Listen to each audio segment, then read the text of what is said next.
Hey guys, this is Eliza and welcome back to a new video. So today is video number 2 in my top 8 series. Today I'll be talking about YA fantasy standalone books. I will have a separate one coming for series. Because fantasy is my favorite genre, I have a lot of favorites, so I couldn't put it down to just like 8 altogether. So we're going 8 standalones and 8 series. And again, these are in no particular order.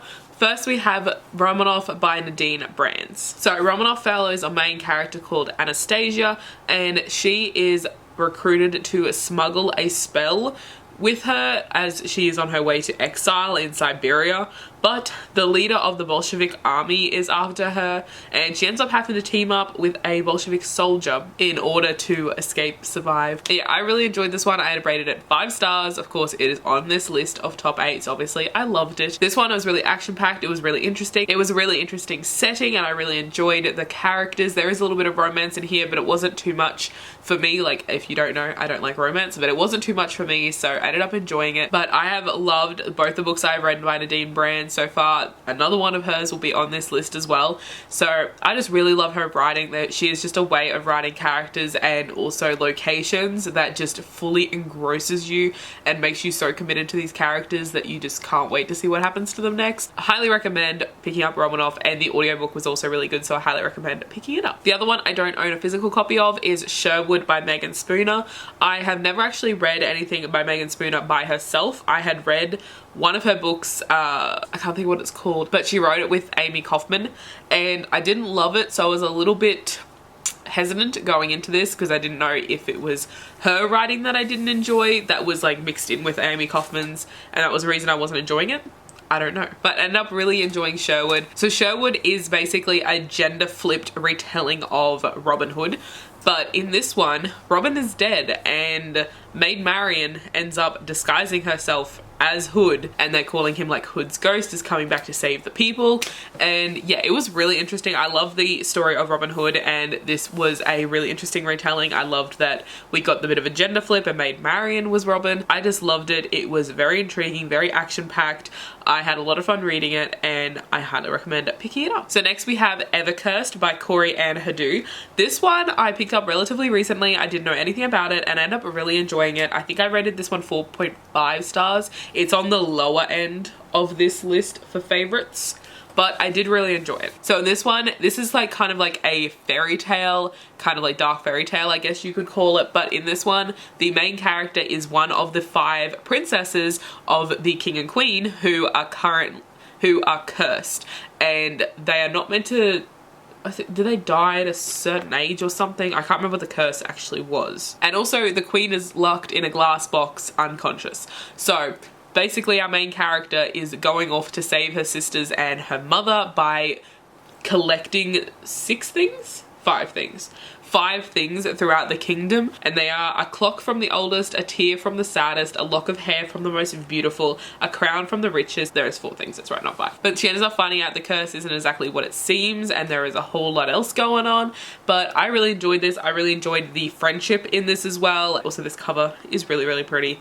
So yeah, highly recommend picking this one up if you're looking for like a fairy tale kind of witch's curse. Next we have Indigo Owl by Charlie Archibald. This is another one that I read relatively recently, and it is a standalone. I do feel like this one could lead to a sequel. Like, it kind of ends pretty open-ended and it could go for a sequel. I'd definitely read a sequel. I was very intrigued about this one. So in this one, our main character, Scarlet, basically is going to this institute where she is going to learn how to harness her psychic solitaire talents. But on the doorsteps of the institute, her father tells her a secret, and she ends up finding out that her mother's disappearance may not be all it seems, and she ends up finding a worldwide conspiracy plot. And her and this group from the institute end up going off and trying to basically find the truth and find out what the hell is going on. This one is more dystopian than it is fantasy per se, but it does have fantasy, like it deals with psychic abilities and stuff, so there is fantasy in it, but it is like more of a dystopian feel. But I don't have a dystopian category because I haven't actually read that many dystopians that I can say yes, they're my favorites. So I want to put this one in here because it does have fantasy elements and I did really enjoy it. So, and also I'll leave links for reviews to any of these down below if I have them. But yes, highly recommend this one. Very intriguing. Also this cover is just really unique. I don't know why, I just love this cover for some reason. Next we have Daughter of the Burning City by Amanda Foody. This was my first Amanda Foody book that I read, and this was her debut, I believe. And this was amazing. This is such a unique story. So basically this one follows Serena, who lives in a traveling circus, and she is the only illusion worker there. So basically she creates illusions with her mind that other people can see, and she has created a family of illusions for herself. But they are illusions, nothing can hurt them until one of them is murdered. So this is a bit of a murder mystery as well as fantasy, and it is also super diverse. We have a huge range of diverse characters and also just really unique abilities. Like even Serena, the main character, she is an illusion worker, so interesting ability, but also she doesn't have eyes. Like she can see because of her illusion ability, but she doesn't actually physically have eyes, which is very fascinating. It's a very interesting concept, but there is a lot of diversity. There's a lot of unique concepts in this book, and I just loved it. Like it was just so fascinating and so interesting, and it was nothing like this out. I don't even think there is anything like this out. Like there's nothing that comes to mind when I think, oh yeah, something's like kind of similar to this. I can't think of anything, but I loved this so much. And I also really enjoyed Ace of Shades by Amanda Foody. I have enjoyed everything I've read by Amanda Foody so far. Next we have a graphic novel, and that is Mooncakes by Suzanne Walker and Wendy Zhu. This is another diverse book, obviously diverse graphic novel. In this character we have LGBT, as well as our main character here wears hearing aids, so we have hearing impaired. There is lesbian grandmothers, which is just amazing, who are also witches with cats and own a like bookshop that's also a cafe. Like how badass are the grandmas in this book? Like legit. But basically in this one, our main character Nova, who is a witch, hears rumors about a white wolf that was spotted in the woods nearby. She goes to investigate and finds out that it is her childhood best friend Tam, sorry, wrong name.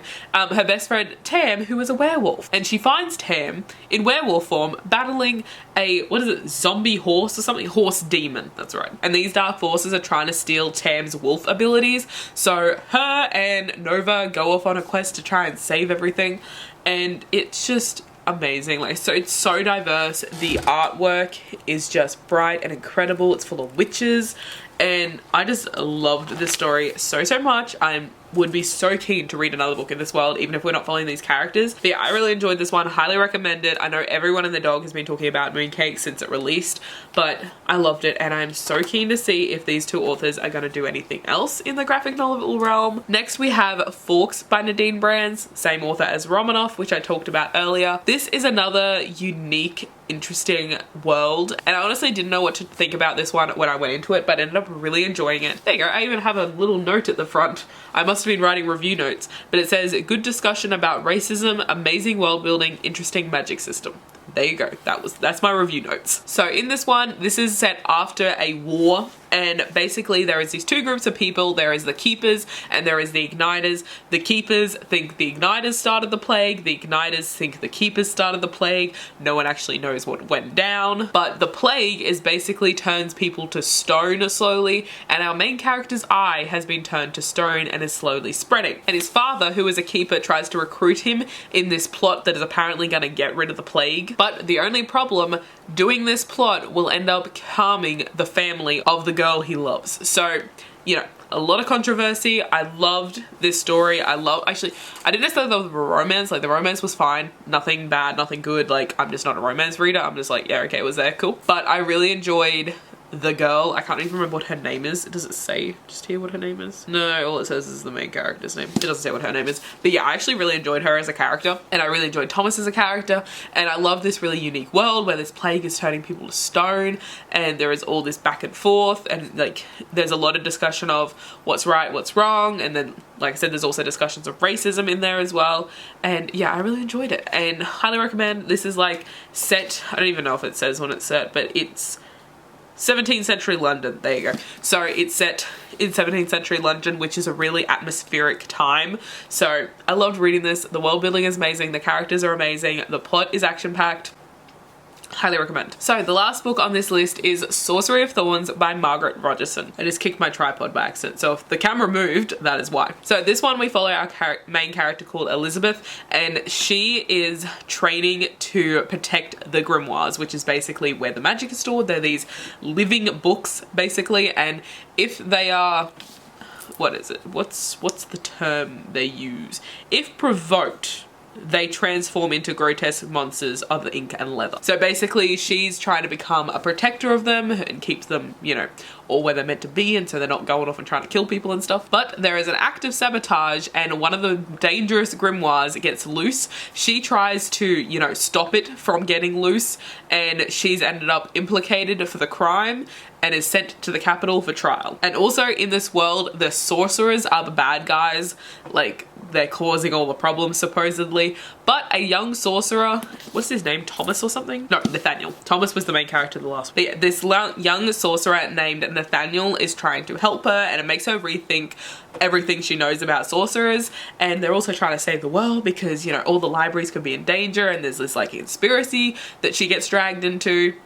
Super hectic. I really love this one. It is really action-packed, really interesting, really unique world, and I love reading about grimoires. Like, I don't know why, that's like, it's just something that's like fascinating to me. So yeah, I really love it. And also the back cover has like a 3D eye, like it's textured, you can feel it, so it makes it look like this is a grimoire. So those are the 8 books that are in my top 8 YA fantasy standalones. Let me know what your favorite YA fantasy standalone is, or a couple of them if you can't choose just one. And that is it for today's video. I hope you guys enjoyed it, and I will see you in my next one.